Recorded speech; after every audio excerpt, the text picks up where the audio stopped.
It would be better to die like Abel than to live like Cain, who cared so much about other people that he committed murder.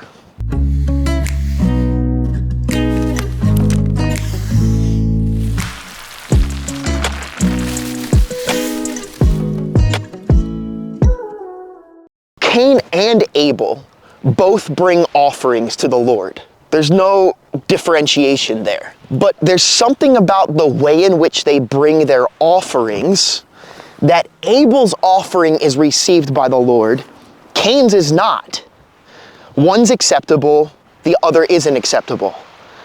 The one whose offering was acceptable to the Lord, whose heart was in the right place in their worship, was Abel, and he ends up getting murdered. Yet Cain, whose heart really was not one that was after the Lord.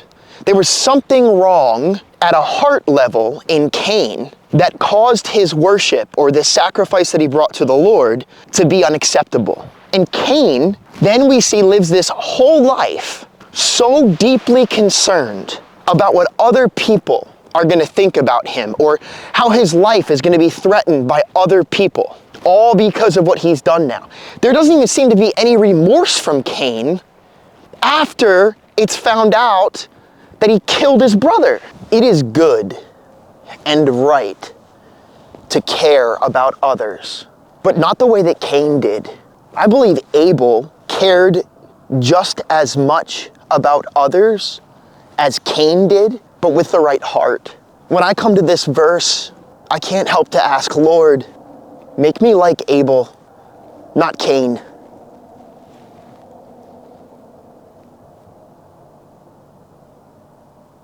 Give me a pure heart, God, one that cares about you. Maybe you're in a place of being hurt by others. Maybe you're caught scrolling through social media and you are looking at the goodness that's often photoshopped and cropped, by the way, but the goodness that is presented by others. And you need to hear what I needed to hear, what we need to hear. That's the same thing that Peter needed to hear.